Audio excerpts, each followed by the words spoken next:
Hi everyone, Zoe Sophie from Past English GCSE here, and today we're looking at An Inspector Calls, the analysis of Priestley's Act 3, the double denouement. A denouement means resolution or ending. So hopefully you've read all of the play, but if you haven't, stay tuned for the whole of this video where I will take you through the annotation of the ending. So if you get a question about responsibility, about any of the characters, you need to know what they're like at the beginning and the end of the play. You're expected to have read and annotated, ideally the whole thing, if not at least key segments of the play, and this is one of them. So grab yourself a highlighter and a pen and let's dive right in with this annotation. The end of Act 3. So you have to find the stage direction. I've started here. They all look inquiringly at Gerald. That's where I've started. So find that in your play text and pick up your pen. Notice the stage directions. These are really important. A lot of students ignore them. Particularly, these are adverbs, ly endings. Adverb. He's excited, Mr. Birling. They're looking at Gerald. So just for context, Gerald's gone out for a while. Things have been investigated with Mrs. Birling and Eric. He's come back in, and this is after everything has been revealed about Gerald's part in Ava Smith's life, or as he knew her, Daisy Renton, and him and Sheila are effectively broken up at this point, but he's come back. So they're looking inquiringly. So that's sort of curious. They want to know what he's found out. It's clear he's found out something. Excitedly, this is Birling. You know something.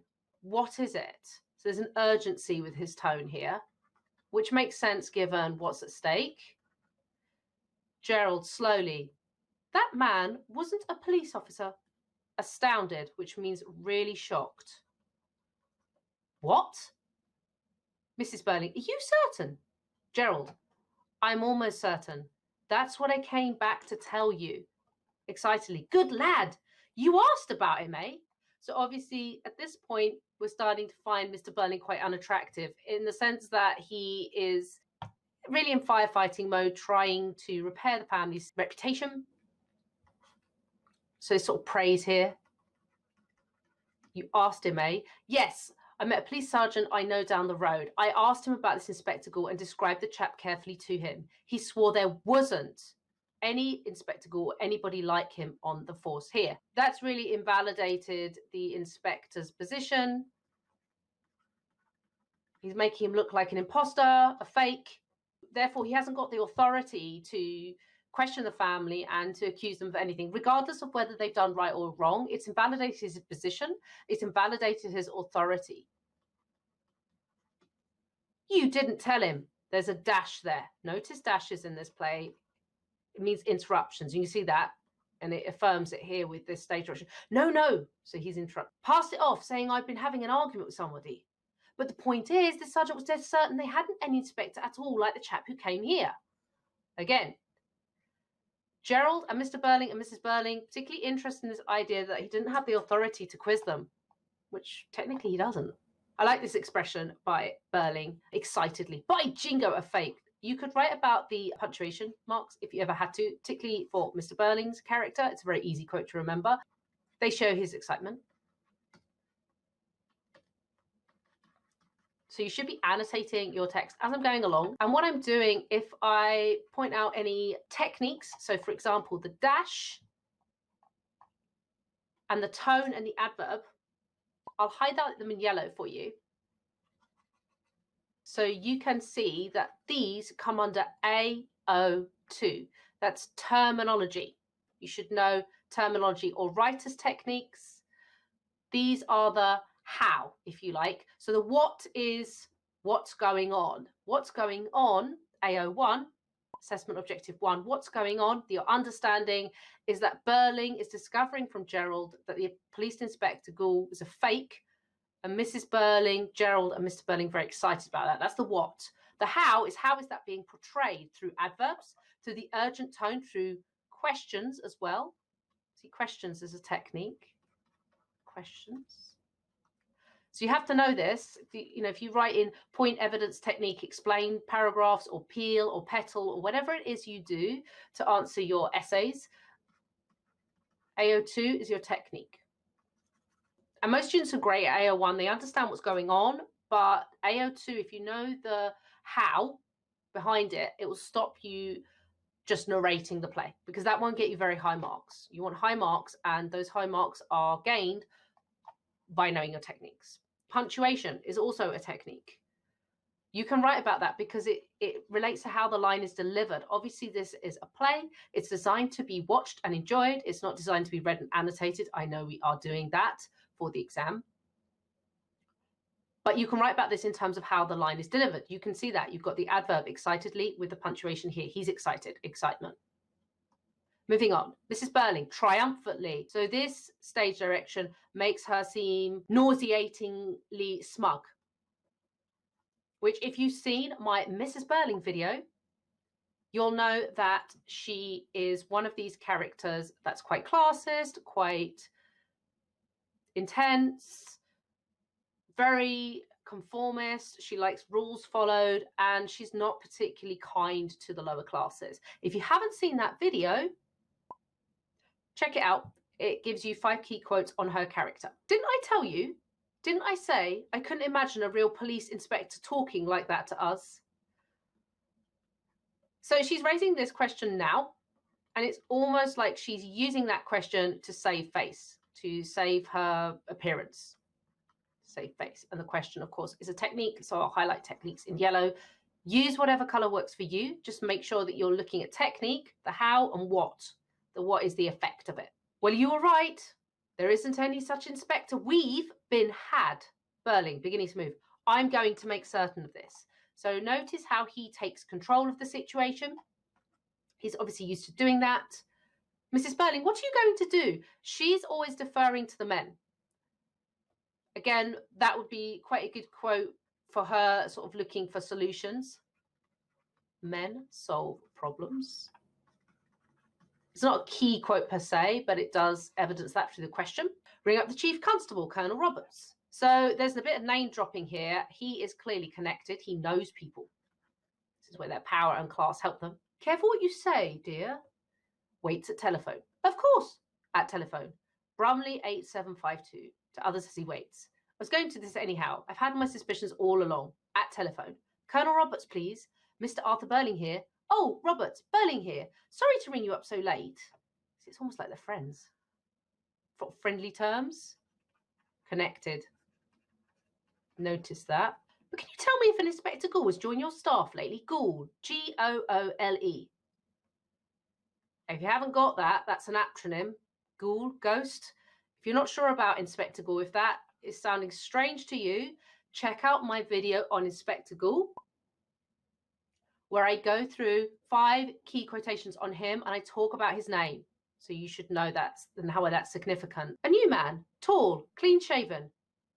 Here he can describe the appearance of the actor playing the inspector. I see. Yes, well, that settles it. No, just a little argument we're having here. Good night. He puts down the telephone and looks at the others.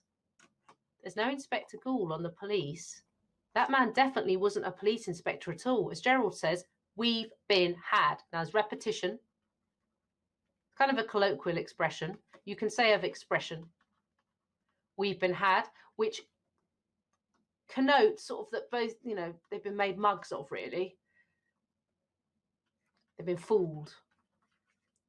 There's no Inspector Gould on the police. So he's not legitimate. Mrs. Birling saving face. I felt it all the time. He never talked like one. He never even looked like one. Of course, because we know, looking back, and when she was being questioned, she was really questioning his identity. She wasn't. She's just making it look like she is now to save face. Again, if you need revision on her, check out my video on Mrs. Birling. Mr. Birling, this makes a difference, you know. In fact, it makes all the difference. So it's interesting how he perceives the problem. Even though he did what he did, because the authority is undermined, he's looking at it from a legal perspective rather than a moral perspective. That person didn't have a right to question us, so the morality doesn't matter. Remember, this is a mystery/morality play. If that's sounding strange to you, please check out my context video where I explain all about the genre of this. It's got a kind of mystery whodunit feel, and then the morality comes out towards the end. So if you get a question about morals, this is a good segment to remember. This makes a difference, you know, it makes all the difference. So he doesn't feel like what he's done matters in light of the fact the inspector is not an inspector, whereas there's disagreement within the family. Gerald, of course, agrees with Birling, of course, but Sheila doesn't. Look bitterly. If you're bitter, you're kind of sour, you're upset. I suppose we're all nice people now. This could be used as a key quote about Sheila. I don't think I put it in my 5 key quotes because there's so many I could use on her, and I didn't want to overwhelm you guys with too much information. But if you're not sure about Sheila, check out my 5 key quotes video on her. That will enable you to revise her character. But you can see here that she really disagrees with the perspective I've alluded to with Mr. Birling. We're all nice people now. Look at the adjective there. So you've got adjective nice, and you've got the tone, which I would say is a sarcastic tone. Those are AO2 terms. So I'm going to highlight those right there for you. The sarcasm. Birling, if you've nothing more sensible than that to say, Sheila, you better keep quiet. So he shuts her down straight away. She's right, though. Eric feels the same. Now, these two have made the most strides in terms of politics. She definitely was starting off as a capitalist, is now a socialist.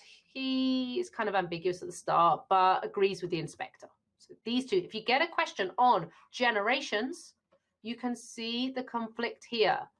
Generation question. The young generation are the socialists. The older generation are the conservatives. Birling was not very happy with his children, angrily.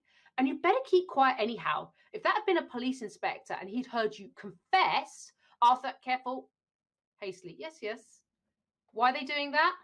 Well, because of him, of course. She's trying to mend things. Worried about Gerald hearing that the son is a criminal who has stolen and committed, arguably, rape. It's very heavily implied that's what he's done. If that's sounding strange to you, if you're thinking, oh, I didn't know that, check out my video on Eric Birling. 5 key quotes. I mentioned that there. I go through all of Eric's wrongdoings and his alcoholism. Of course, Gerald isn't there for when that confession happens, so they're trying to save face. But Sheila doesn't care. You see, Gerald, you haven't to know the rest of our crimes and idiocies. See, she's calling it how it is.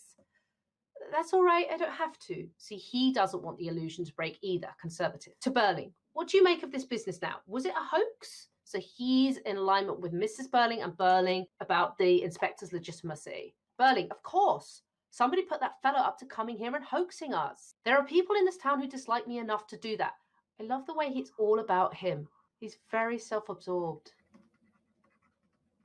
And if you want a sort of technique to prove that, me.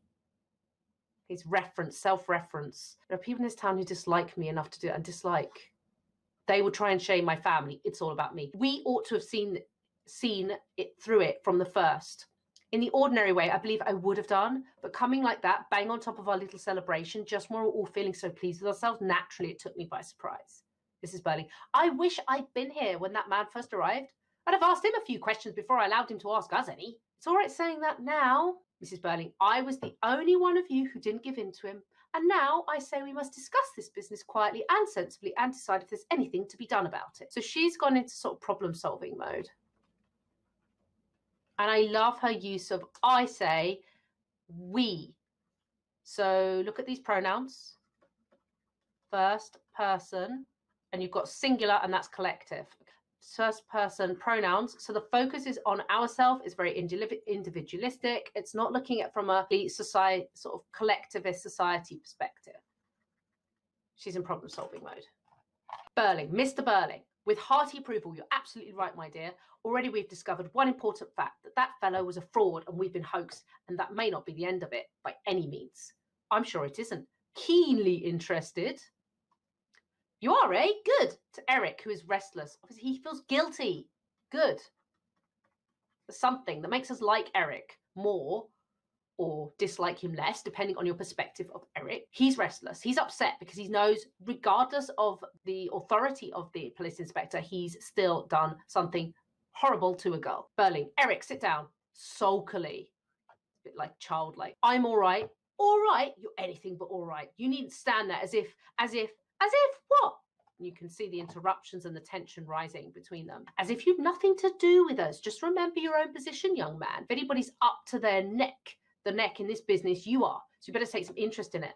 Technique, that's an idiom. So an idiom, if you don't know, is a metaphorical expression that has meaning within the culture in which it resides. So for example, if I say to someone, pull your socks up, I don't mean literally pull your socks up. I mean, work harder. So you'd know that because of usage. So it's an idiom. Up to your neck, well, you're in big trouble. That's what that means. Big trouble in this business. I love the way he calls it business. He associates personal and non-personal interactions all as business. So he's quite obsessed, isn't he, with business. It affects every part of his life. I do take some interest in it. I take too much. That's my trouble. Look at the intensifier on too much. The intensifier there makes more of much, and it does exactly what it's supposed to. It makes him seem more guilty, which he is. He is contrite. He's sorry. It's mine too. Birling. Now listen, you two. If you're still feeling on edge, then the least you can do is to keep quiet. Leave this to us. I'll admit that fellow's antics rattled us a bit, but we found him out, and all we have to do is keep our heads. Now it's our turn. Very paternalistic. Paternal means fatherly. Paternalistic attitude. He's trying to protect his children. That's the good interpretation of it. The bad interpretation of it is it's quite infantilizing. It makes them seem, it treats them like children. So it's good and a bad thing, I guess. Treats as children. It's protective if you want to view it positively. It's very condescending if you don't. Our turn to do what? Sharply. To behave sensibly, Sheila, which is more than you're doing. Now that's quite negative. That's what I would call an accusatory tone. She's accusing her of not being sensible there at all. Tone. Tone is the way something comes across. Bursting out. What's the use of talking, behaving sensibly? You're beginning to pretend now that nothing's really happened at all. That's a good Eric quote. You should be underlining this with me and noting it so that when you look back at your playtext, bear in mind, you're studying this now. It's conceivable that in a few months' time, although you understand the story, you've forgotten some of the language devices. That's why annotation works, and it really helps students, I found, because they can look back and see that note. So he's contrite. That means sorry. And I can't see it like that. This girl's dead, isn't she? Nobody's brought to life, have they? So these are rhetorical questions. Questions that we're not expecting an answer to, but which he poses nonetheless because he feels passionately about it. These are devices as well. You probably encountered those in persuasive writing. Sheila, eagerly, so she's keen. That's what I feel, Eric, and it's what they don't seem to understand. Eric, whoever that chap was, the fact remains that I did what I did, and Mother did what she did, and the rest of you did what you did to her. It's all the same rotten story, whether it's been told to a police inspector or to somebody else. According to you, I ought to feel a lot better. To Gerald. Here we go, confession. I stole some money, Gerald. You might as well know, as Birling tries to interrupt. I don't care, let him know. The money's not the important thing. It's what's happened to the girl and what we all did to her that matters. And I still feel the same about it. And that's why I don't feel like sitting down and having a nice, cozy talk. Notice he only lets on about the money. He must be too ashamed about the other crime, alleged crime that he commits when he's drunk. But it's confessional. This is confessional in nature. Confessional. There you go. I'd write that now. So Gerald finds out they're not the perfect little family that Mr. and Mrs. Birling want him to think they are. Sheila, and Eric's absolutely right, and it's the best thing any one of us has said tonight, and it makes me feel a bit less ashamed of us. You're just beginning to pretend all over again. Birling, look, for God's sake. Notice the dash, notice the exclamation mark there for emphasis of the exclamation mark. Punctuation. The punctuation is the AO2 technique. The emphasis is the effect, AO1, the understanding, and linking it back to whether it's about Birling or theme of responsibility, whatever it is your question's focusing on. Mrs. Birling's protesting, Arthur, well, my dear, they're so damned exasperating. They won't just try to understand our position or to see the difference between a lot of stuff like this coming out in private and a downright public scandal. This links to context. Again, if you need to, check out my context video, which explains Edwardian etiquette and how to behave. They couldn't have a public scandal. It would be shameful and it would affect the business. Eric is now shouting. And I say the girl's dead and we all helped to kill her, and that's what matters. Birling is also shouting. So this is really tense, really stressful moment on stage. Threatening Eric. And I say either stop shouting or get out. Glaring at him, but in quiet tone. Some fathers I know would have kicked you out of the house anyhow by this time, so hold your tongue if you want to stay here. Quietly, bitterly, I don't give a damn now whether I stay here or not. And that is where they have broken down. That's that paternal relationship, father and son, has completely broken down by this point. High drama. If you had to put this on a tension graph and show the drama, this would obviously be quite a climactic point. Birling, you'll stay here long enough to give me account of that money you stole, and yes, and to pay it back too. So their relationships become purely transactional at this point. I'm going to write that down. So it's very business. But it sounds like he could disown him over this, which is really sad. But that won't bring Ava Smith back to life, will it? And it doesn't alter the fact that we all helped to kill her. So there you go, responsibility. Theme of responsibility. They feel it. Not everyone does. Gerald is very logical. Is it a fact? Of course it is. You don't know the whole story yet. I suppose you're going to prove now you didn't spend last summer keeping the girl instead of seeing me, eh? I did keep a girl last summer. I've admitted it, and I'm sorry, Sheila. That's probably one of the best, nicest Gerald quotes. I'd note that down. He is contrite. There. He's genuinely sorry. Makes us dislike Gerald less, or like him more, depending on your view of the character. Sheila, well, I must admit you came up better than the rest of us. The inspector said that. Angrily, he wasn't an inspector. Flaring up, well, he inspected us all right. And don't let's start dodging and pretending now. Between us, we drove that girl to commit suicide. Did we? Who says so? Because I say there's no more real evidence we did than that chap was a police inspector. Of course there is. So these two disagree at this point. No, there isn't. Look at it. He comes here pretending to be a police officer. It's a hoax of some kind. Now, what does he do? Very artfully working on bits of information he's picked up here and there, he bluffs us into confessing that we've all been mixed up in this girl's life one way or another. I love the fact that he uses the verb bluffs. So it kind of has connotes. So verb connotes sort of games, like blind man's buff. So game. Doesn't take him seriously, in other words. Eric, and so we have. But how do you know it's the same girl? So he is arguing quite a valid point, actually, in the sense that when you look at responsibility, and obviously all the characters have done something nasty, you're not disputing that, but the cumulative effect on one person is much more intense than separate girls. Birling, now wait a minute, let's see how that would work. Now, hesitates. It wouldn't. We all admitted it. So Eric's looking at it from an individual responsibility. We all individually did something. But Mr. Birling and Gerald are looking at more from is it one individual and we all did something, or is it separate individuals, in which case the gravity of our actions is not so intense. Gerald, all right, you all admitted something to do with the girl, but how do you know it's the same girl? He looks around triumphantly, so victorious. As they puzzle this out, he turns to Birling after pause. Look here, Mr. Birling, you sack a girl called Ava Smith. You've forgotten, but he shows you a photograph of her and then you remember, right? Yes, that part's straightforward enough. But what then? Well, then he happens to know that Sheila once had a girl sacked from Millward's shop. He tells us that it's the same Ava Smith, and he shows her a photograph that she recognises. Yes, the same photograph. How do you know it's the same photograph? So good problem solving here by Gerald. He's looking at this analytically, not emotionally. So I'm going to put here analytical question. Because he's arguing that if it's separate girls, then their wrongdoing, while still bad, and I'm not saying it's not, but he's going to say is less intense. They're less likely to have pushed her over the edge, so to speak, because it's one thing having all those things happen to one girl. It's quite another separate girl. Did you see the other one your father looked at? No, I didn't. And did your father see the one he showed you? No, he didn't. I see what you mean now. We've no proof it was the same photograph, and therefore no proof it was the same girl. Now take me. I never saw, I think I should say saw, it's a typo, saw a photograph, remember?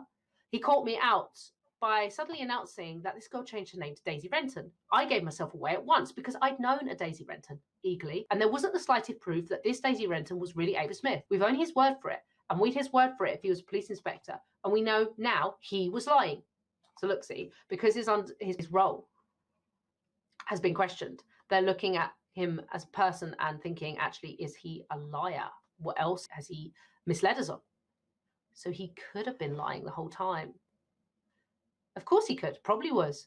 Now, what happened after I left? Mrs. Birling, I was upset because Eric had left the house, and this man said that if Eric didn't come back, he'd have to go and find him. Well, that made me feel worse still. And his manner was so severe, and he seemed so confident. Then suddenly he said he'd seen Ava Smith only 2 weeks ago. Those were his exact words. And like a fool, I said, I had. I don't see now why you did that. She didn't call herself Ava Smith when she came to see you at the committee, did she? No, of course she didn't. But feeling so worried when he suddenly turned on me with those questions, I answered more or less as he wanted me to answer.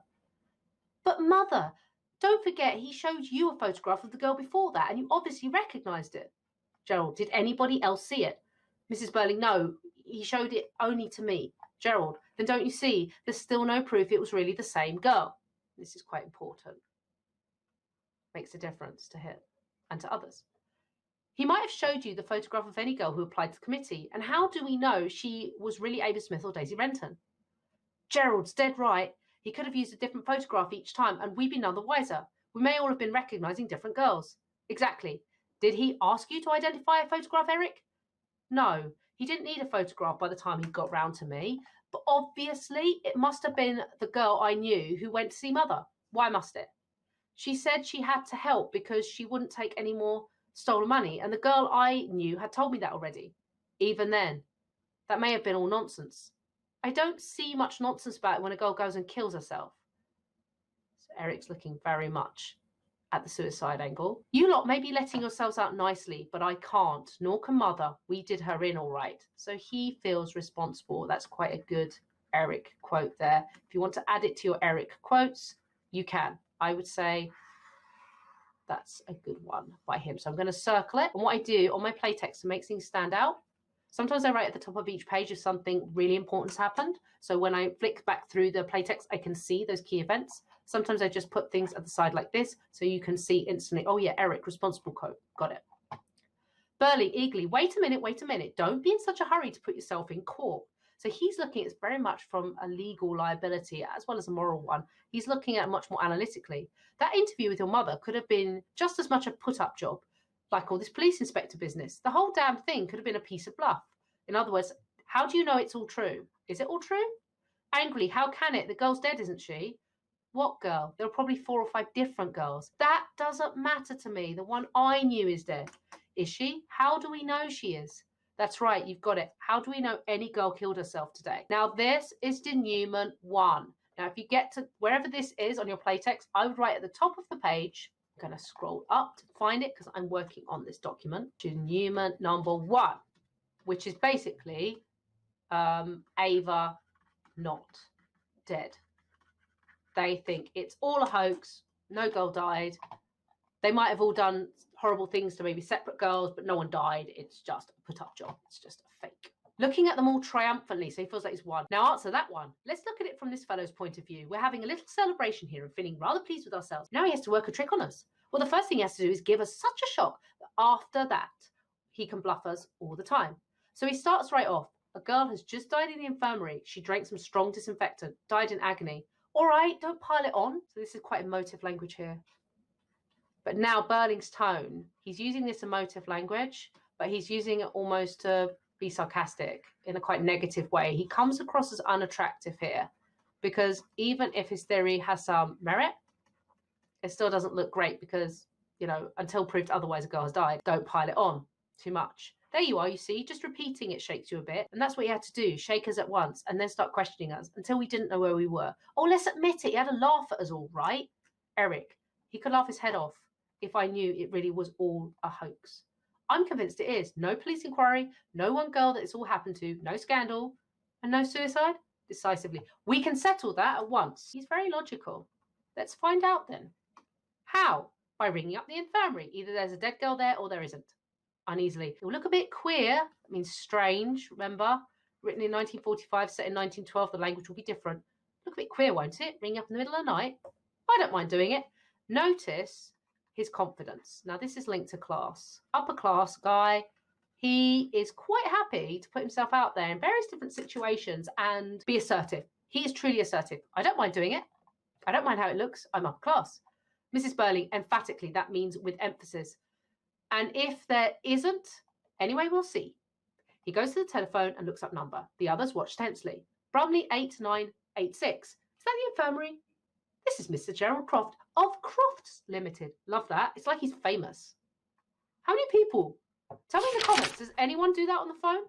Oh, this is Zoe Sophie. Does anyone else do this? Please tell me in the comments. Is this you? Are you famous? If you are, I'm impressed. If you're not, well, again, kind of announces himself. This is all about class. And actually, if you're writing an essay about Gerald Croft, and he's not covered very much, actually, he seems to get forgotten. People get focused on the Birlings. This would be quite a good little quote for class. So I'm going to write at the top here, class, because he's really confident. If you're not sure about Gerald Croft, please check out my video on him, 5 key quotes. I've covered him as well. I don't think I covered this bit though, because it was minor, but these are things to get these grade 9s. You should be putting in little details. My video is aimed at the 5 key quotes to get you started for an essay plan, but things like this to notice would be very good. This is Gerald Croft of Crofts Limited.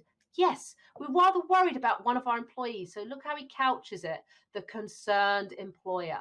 So he's already thought of a lie straight away, just goes in there and lies, and it does kind of make him look like a liar. He can just fabricate stuff, bend the truth. Have you had a girl boy in this afternoon who committed suicide by drinking disinfectant? Or any like suicide? Yes. I'll wait. Now this is good for Priestley building up this tension. The audience are tense too as well. Don't forget to include audience response. We're sitting here on tenterhooks. As he waits, the others show their nervous tension. Birling wipes his brow. Sheila shivers. Eric clasps and unclasps his hand, etc. Yes? You're certain of that? I see. Well, thank you very much. Good night. He, that should say, puts down telephone and looks at them. No girl has died in there today. Nobody's been brought in after drinking disinfectant. They haven't had a suicide for months. And that is denouement number 1. And of course, this shows people a lot of characteristics, which may be proving a bit ugly. So if you've got a character essay coming up, be good for you to select something from the beginning. The video that I have already put out, if you haven't seen it, it's on the opening stage directions. Check it out. It analyzes the first stage directions describing all the characters, Mr. Birling, Mrs. Birling, Sheila, Gerald, Eric. You could take a quote from that and then find one from maybe this section, particularly after they think that it's all a hoax, to compare and contrast. So he's triumphant. There you are, proof positive. The whole story's just a load of moonshine. Moonshine's alcohol, and it also means rubbish. Nothing but an elaborate sell. He produces a huge sigh of relief. Nobody likes to be sold as badly as that, but for all that, he smiles at them all. Gerald, have a drink. He becomes really, really quite smug, and it's not attractive.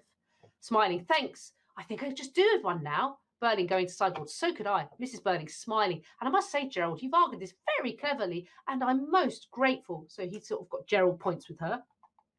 Mr. Popular, going for a drink. Well, you see, while I was at the house, I'd had time to cool off and think things out a little. Birling giving him a drink. Yes, he didn't keep you on the run as he did the rest of us. I'll admit now, it gave me a bit of a scare at the time, but I had a special reason for not wanting a public scandal just now. This makes reference to Act 1, where he talks about his knighthood.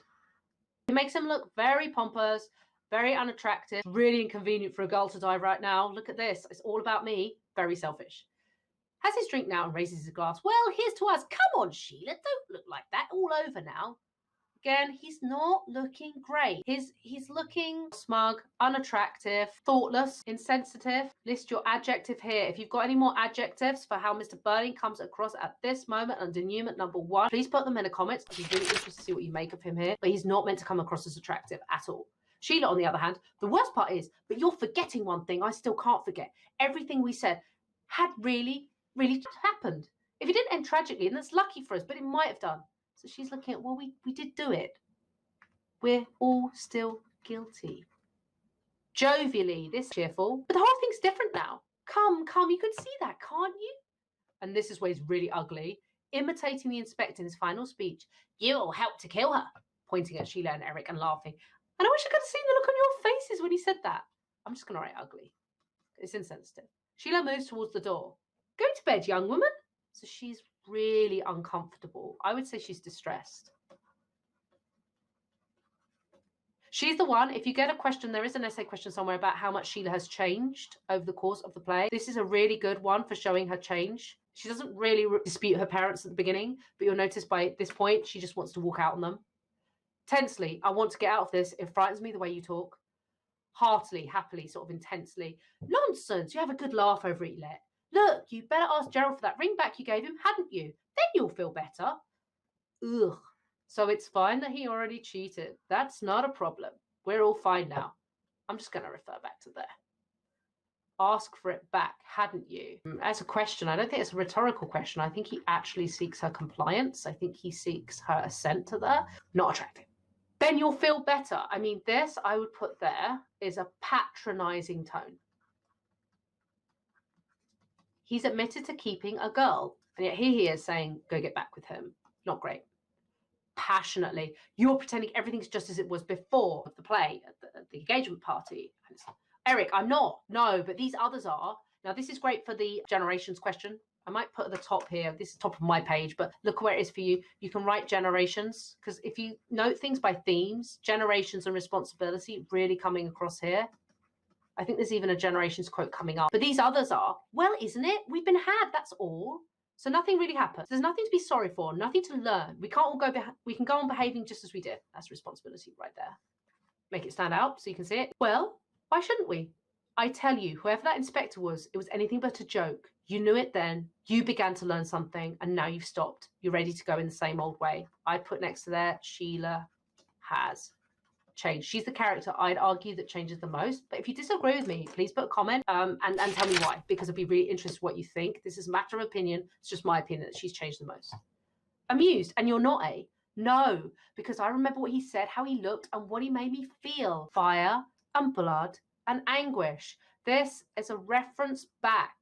References back are called anaphora. They're usually in the same sort of poem text. It's a reference back to the inspector's speech. He has the millions and millions speech and he ends it with this. So inspector's speech. She really, I mean, the inspector is Priestley's mouthpiece, and I say in a way that Sheila is then the inspector's mouthpiece. So reference back. It frightens me the way you talk. You've got the verb frightens me. It's sort of very emotional, has connotations of fear and distress. You've got all this imagery here, fire and blood and anguish. So this was written in 1945. It's got references to the war that the audience will pick up on. I know it's set in 1912, but it's written after the wars. Fire and blood and anguish. So I would put imagery. This is distressing, visceral imagery. Distressing. I can't listen to any more of it. And I agree with Sheila. It frightens me too. Well, go to bed then. And don't stand there being hysterical. Again, still got that patronizing tone. He's not being particularly kind to his children. They disagree. He would be better off as a father to engage with them, but he does not. That said, they don't engage with him that much either, although they are trying to explain the perspective. Mrs. Birling, they're overtired. In the morning, they'll be as amused as we are. Very infantilizing, treating them like children. So again, patronizing. They're both being patronizing. Everything's all right now, Sheila. Holds up the ring. What about this ring? This is in my sort of absolved himself of wrongdoing. And again, doesn't make him look particularly great. Stage direction. The ring is symbolic in itself as well of the marriage. She doesn't want it. No, not yet. It's too soon. I must think. So she stalls him. Pointing to Eric and Sheila, now look at the pair of them, the famous younger generation who know it all. That's the generation quote I was referring to earlier. Guys, get this down. This is important for generation. They can't even take a joke. This is something you would raise in any question about the young and the old. But this is a key quote and you should have it. And then, as if by magic, stage directions. Look at the timing. The telephone rings sharply. There is a moment's complete silence. Birling goes to answer it. So they'll really play on this, and the audience will be incredibly nervous. And this, startled, is denouement number 2. If you want to do a line, and at the top of your page, wherever it is, because when you look at your play text, you'll want to see it. I'm going to put it at the top of mine here. So find the top of your page and write with me, denouement, that means ending, resolution, number 2, because this is important. You'll be near the end of your play text, of course. Yes, Mr. Birling speaking. What? Here? But obviously the other person has rung off. He puts the telephone down slowly and looks in a panic-stricken fashion at the others. That was the police. A girl has just died on her way to the infirmary after swallowing some disinfectant, and a police inspector is on his way here to ask some questions. As they stare guiltily and dumbfounded, that means really shocked, the curtain falls. That is your finale, and your audience are meant to sit there and think, oh my goodness. Now we know he's Inspector Gould. I talked about him in my Inspector Gould video, but you can see the way that there's a disrupted linear narrative here, because it says on the way to the infirmary, a girl has just died. There must be something disrupted with the timings of this, because Inspector Gould has gone through their part in this and made it sound like she's already dead, and it's just happened. So evidence of disrupted. Linear means in order, and narrative is story. And of course, that is meant to be incredibly shocking and will make an audience come out and discuss this play. And that was Priestley's intention. He wanted this play to make people think differently. It's didactic in nature, didactic, which means sort of preaches or teaches. I referred to this word in my other videos on the characters, particularly on Inspector Gould, but it's didactic in nature, so it teaches a lesson, And I mentioned this in the context as well. This is the morality element. It starts as a mystery play, the whodunit, and by the end it becomes a morality play with this double denouement, denouement number 2, right here. We're all shocked at the end. I hope this video has been useful for you. If it is, please give me a like, subscribe. Feel free to look at my other videos on the characters. I hope they help you out. And feel free also to go through the video description, because I put loads of useful materials in there for you to just take. Thank you for watching.